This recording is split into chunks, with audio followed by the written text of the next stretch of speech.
welcome back to the Albanach Knitter podcast for those of you who are returning, and a warm welcome to new viewers here on the channel. My name is Andrew and I'm coming to you from the Isle of Arran on the west coast of Scotland, and this is my little place on the internet to share with you my knitting projects. So today in the podcast I'll be showing you some finished objects. I'll be showing you some works in progress, including some really exciting new cast ons that I've started in these last few days. And also be taking you, as we say here, across the water to the mainland of Scotland on a little trip. More of that later. But for now, let's get on with it.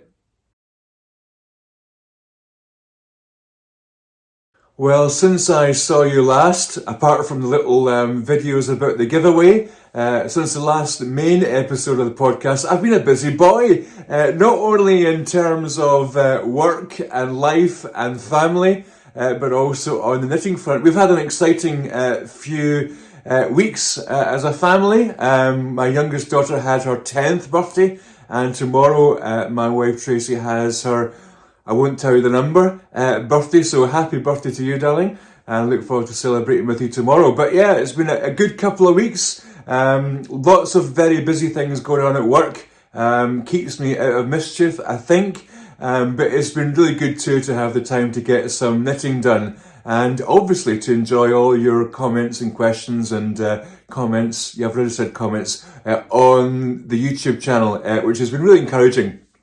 So thank you once again. Now on to finished objects. Now you may remember last time I hadn't long cast on the yarn over cardigan by No Frills Knitting, and I've sort of soldiered away and I've pretty much finished it. So there it is. I hope you can see that okay. Do you see the lovely yarn overs there? Turning around the back, you can see them especially. It's a little bit wrinkled, sorry, it's been in a pile. It's a beautiful little project that doesn't take a lot of time to knit up whatsoever. And again, this is just a basic acrylic yarn. But some learning points came to me during this project. The pattern calls for a 6 stitch I-cord bind off. And when I've made this project before, I was able to do it without any problem at all. But when I sat down to try and put the button band on this little cardigan, my mind completely went blank. And so I thought to myself, what on earth will I do? So I thought, I know what I'll do. I'll improvise. This little cardigan, it hasn't really got an intended destination. It'll just go to the next little sole that comes along. But what I decided to do is I would try and see if a crochet button band would work. And I don't know what you think, but I think that looks okay. I think it looks okay. So that's the button band, that's the place where the buttons would go. And on the other side is where the buttonholes are. You maybe just be able to see them there. And see, I've just knitted that up with single crochets. Now, I did make, I think, a little bit of a mistake because I think I possibly picked up too many stitches for the band which has the holes. But you know, you live and you learn. I was actually quite impressed by my ingenuity, and it saved me no amount of stress trying to remember how to do the 6 stitch I-cord bind off thingy.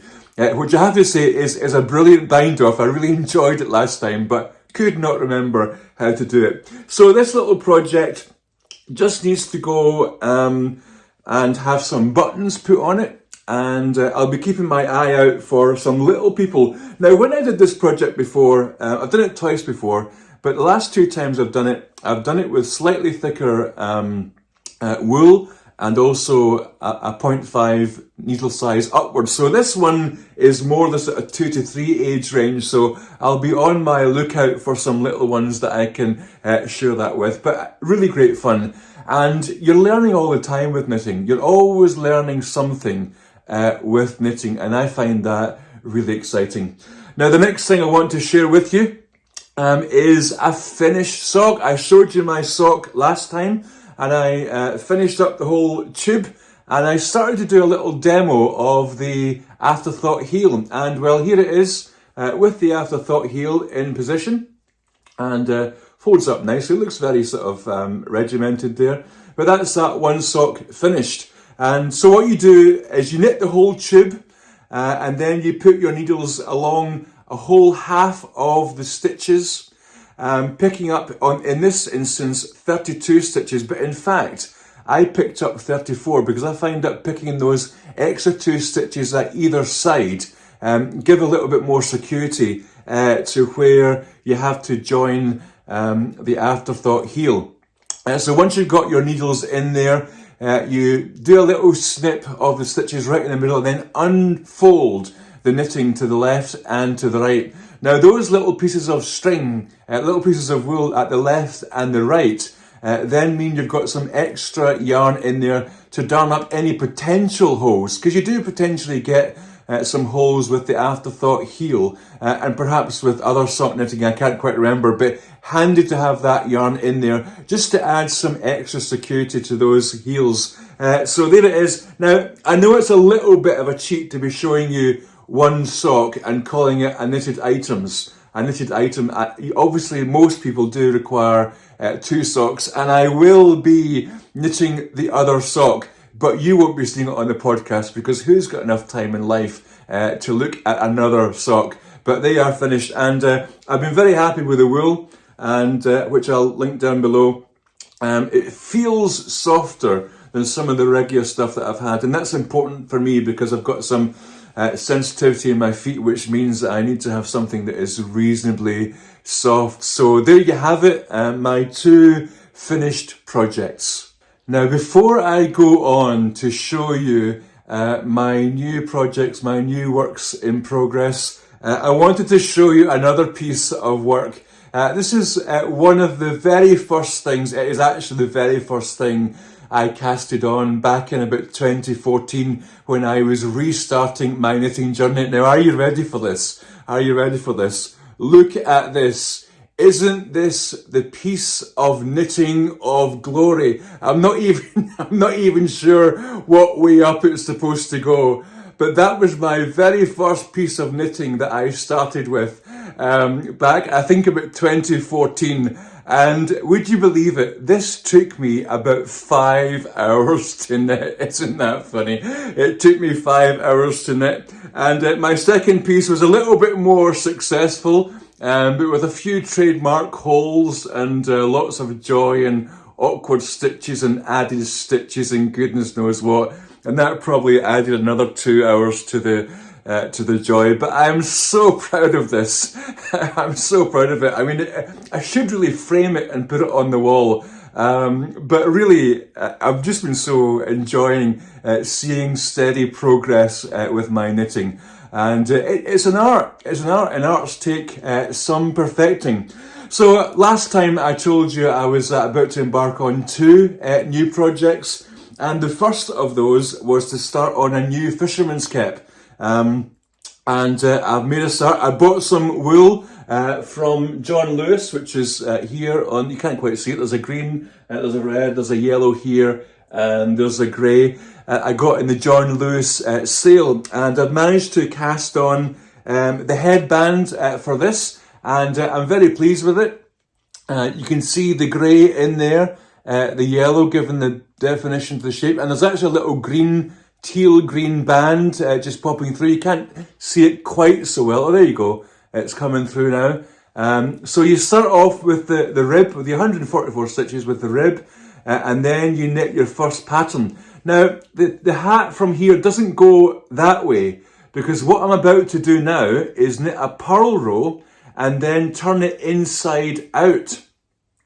And I know some of you like to see the back end of people's knitting, so there you go. There's my floats there in the back. But what you do with this is you start knitting that way. So that becomes the top of the band. The cast on edge becomes the top of the band, and then you start knitting this way. Now there's a rib which comes up the whole width of the band, and then the rest of the hat goes from here. Now that means that where the band is, not only have you got the 2 rows of Fair Isle knitting, but you've also got the ribbing in behind. So when it goes round about your ears and round about your head. It really creates quite a nice seal to keep out all those drafty winds, which I really don't like. And especially when you've got a beautiful head of hair like mine, you really don't want those winds wrapping around your ears, especially at this time of the year on errands. So that's the Fisherman's Cap, the progress on that with the John Lewis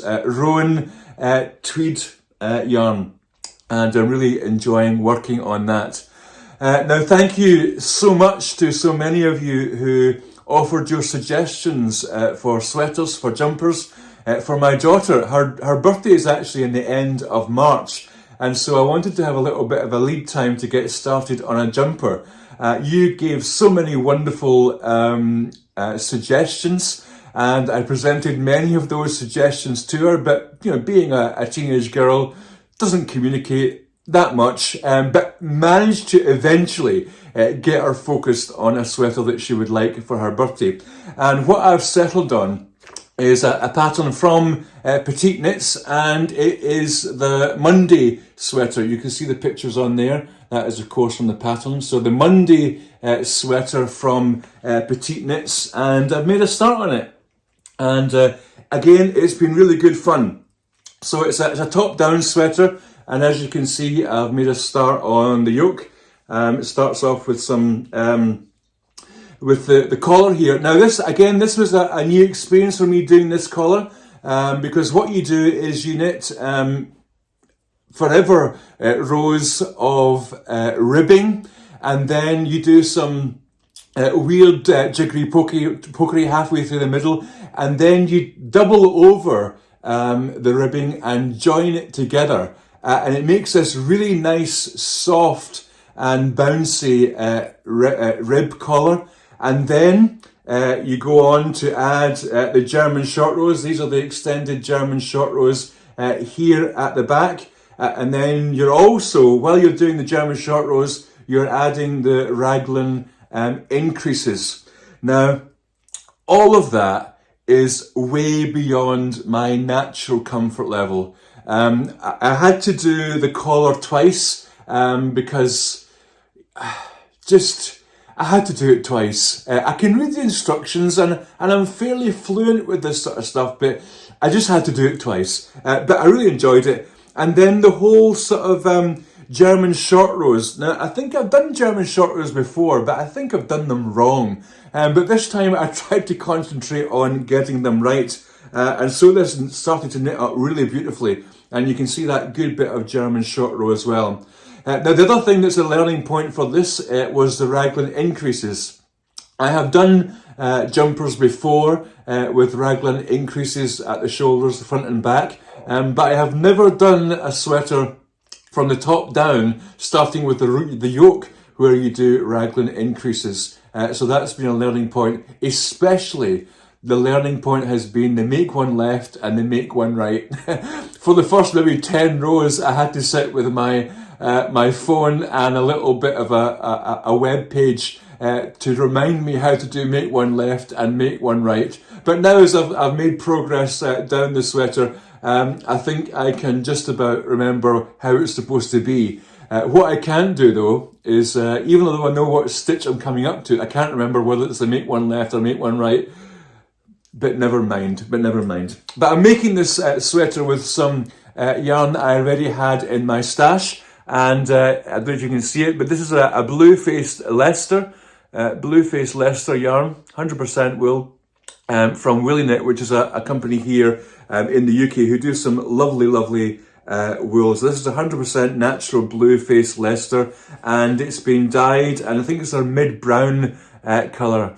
And so I wanted to have something which was fairly minimalist and a fairly simple sweater design, with the hope that my daughter might like it enough to wear it. So those are my two works in progress. I hope you enjoyed those, and I'm hoping to make some good progress on them by the time I come to speak to you again.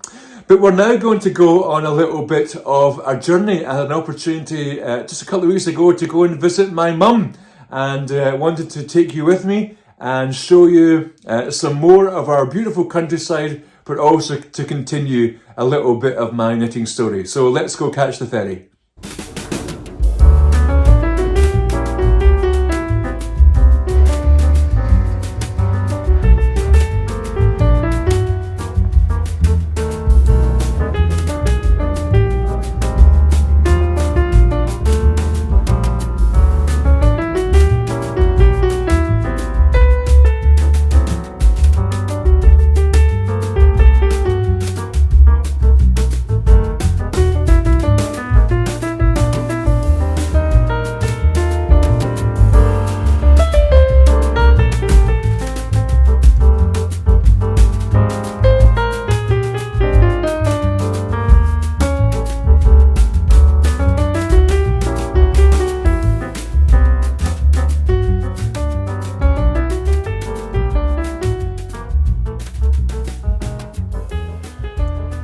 Well, it's a pretty cold January morning here in Dreghorn, which is the village on the mainland where I grew up until I was 18 before I moved away to college. Dreghorn is one of the oldest inhabited villages in Scotland. When they were excavating to build those houses just behind me, they discovered ancient settlement going back between 4,000 and 5,000 years here on this site, and that explains a lot about some of the villagers, I'll tell you. But I've brought you back to a cemetery again, and I'm fairly sure I can promise you this will be the last cemetery I bring you to for a little while. But this cemetery really brings together my knitting story and my family story, because in this place is the resting place of my granny, who is the daughter of the folks that I've shown you in Arran. My granny was born in Albanach, as I've been telling you, but as a very young girl, in her early 20s, moved over to mainland Scotland to find work, which was in short supply on the island, but also because she had married my grandfather, who I call Papa.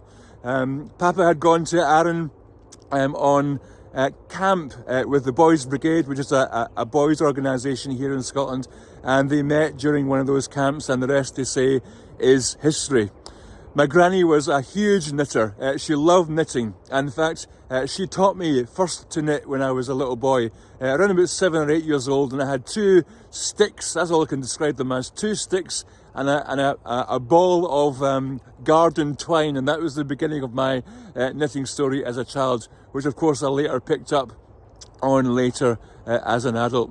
I have to say that one of the reasons I knit is my granny. There's so many times when I sit down with my needles and my mind automatically turns towards her. I can still see her in her chair with her needles under her arms, and knitting something or other. I can also see my papa's face as he's sitting on the chair opposite, and it's usually got a scowl because he could not stand the constant clattering of knitting needles, and so he just turned the television up that just a little bit more.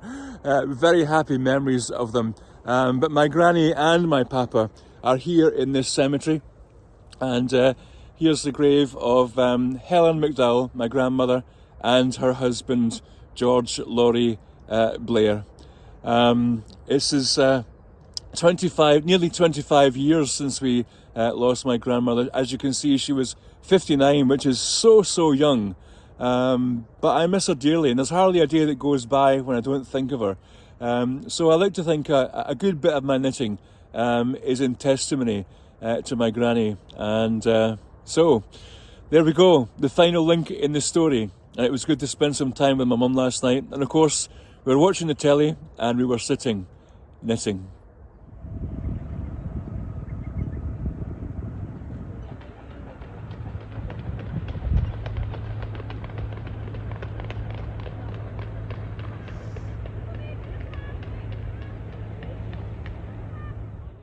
Well, I've got about an hour or so before I catch my ferry back to Arran, but I thought I'd bring you down to Irvine Beach. Irvine, the town where I was born and brought up in the village just outside, but Irvine Beach is a special place in my life. Spent a lot of time here as a young man, especially when I should have been at school, but I was here instead. Beautiful long sandy beach, and it's quite cold today. It's barely above 0 degrees centigrade, but this is just a beautiful place.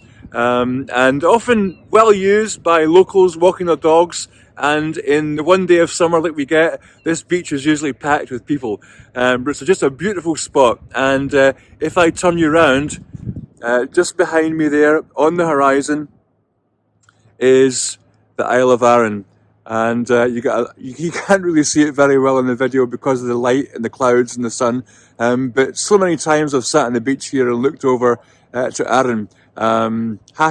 Happy memories.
I've just got home from my trip to the mainland and I've come home to a box and it's from Meg at No Frills Knitting. I've got my trusty penknife here and I'm going to do a little bit of unboxing. How exciting is that?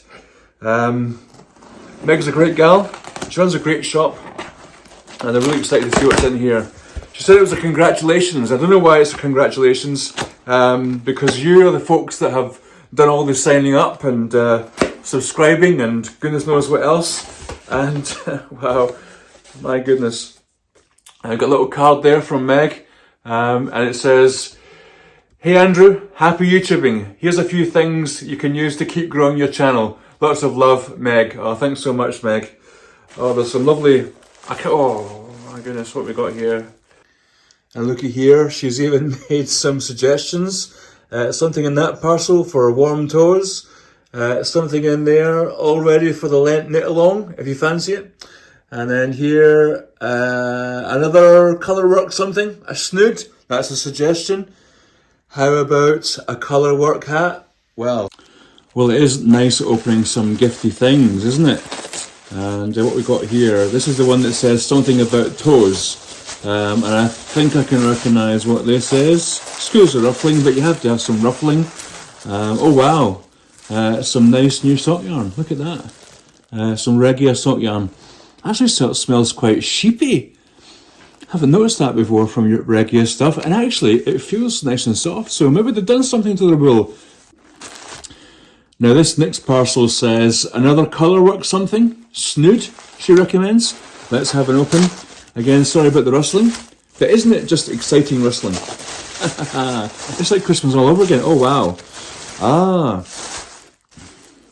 Now, I don't know if I'm going to be able to pronounce this, but it's Alaf Oslopi. It's some of that Icelandic yarn. I've never used this actually, and I've often thought about trying it. It says on here, warm and cozy, ideal for outdoor wear. So yeah, I can definitely see a snood or a something coming up with that. Isn't that beautiful? Look at those colours. Absolutely gorgeous. Beautiful.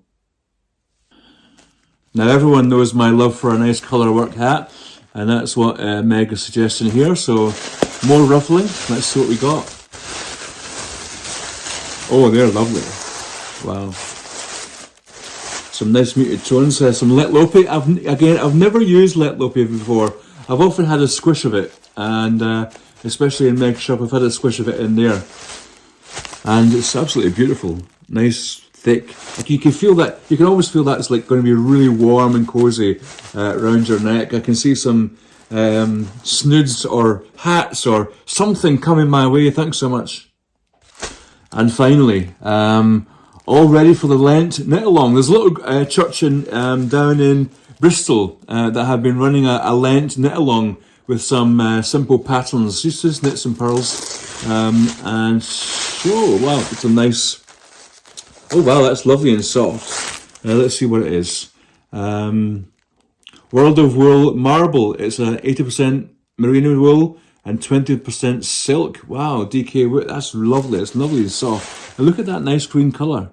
Absolutely gorgeous. Just blown away by kindness. Thank you so much.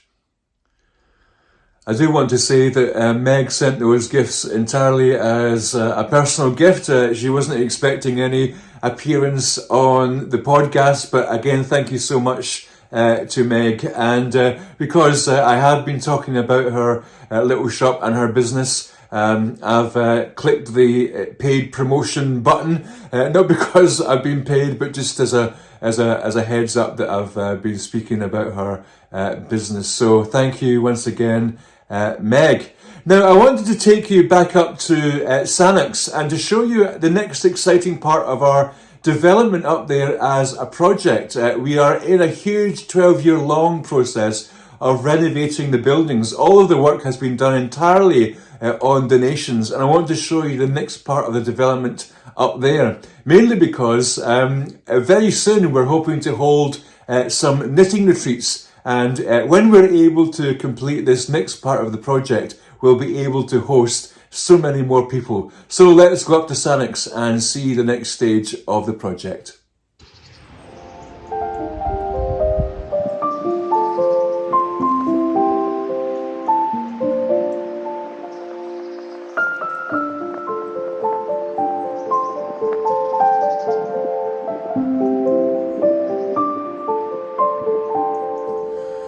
I've just come through to the back corridor because through this little window here in the back corridor you can see the remains of what was the manse, that is the quarters for the minister who was in charge here. And this is a part of the development that we haven't been able to raise all the funds for yet, but it is an important part of the work that we want to do to restore this place. When restored, this building will have 4 more bedrooms, a small office space, a small shop and a small reception room, just to increase the amount of visitors we can have here at Sannox, but also to complete that promise to restore the things that have been lost on our island and to return it to the island as a resource for them. I'm standing here beside some boards which outline our plans for this site. You'll see here the church in which we're standing with the manse on the back, and this is the next area for renovation. This here is the original cottage that has now been fully renovated. But this green area here, which you can see more clearly on this set of plans, this is our new arts and crafts and creativity centre. Here in the middle will be a beehive chapel, which is reminiscent of the 6th and 7th century chapels that the Celtic saints built in remote areas. So this is the full plan, and this is the big plan for Sannox. But the first important plan is just to get those original buildings restored. That will be such a powerful symbol of returning those things that have been lost back to the island community here.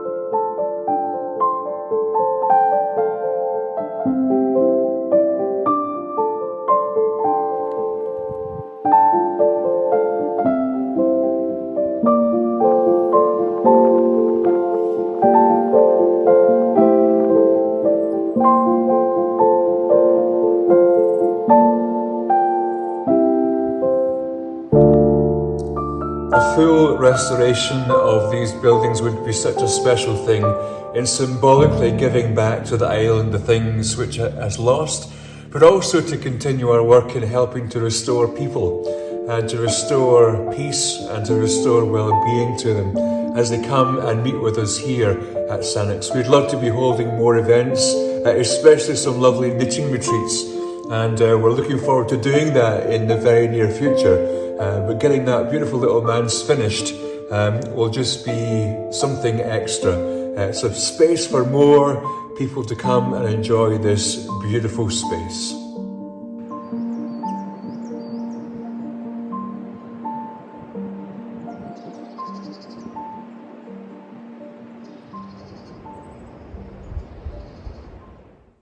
So there we have it, the little manse on the back of the church there at Sannox, which again will be a great new suite of rooms for new guests.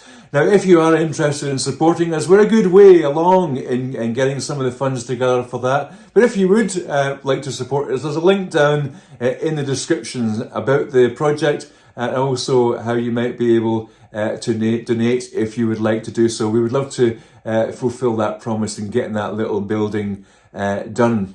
Now that's almost us for today. Thank you so much for joining me once again. But we've had a request for a Gaelic lesson. You'll have noticed that I finish off the podcast with a little Gaelic phrase, and you've been asking what it means and if I can teach you how to say it. And so here goes. What I've been saying at the end of the podcast is a 2-part sentence. The first part is Mar sin leibh andrasta.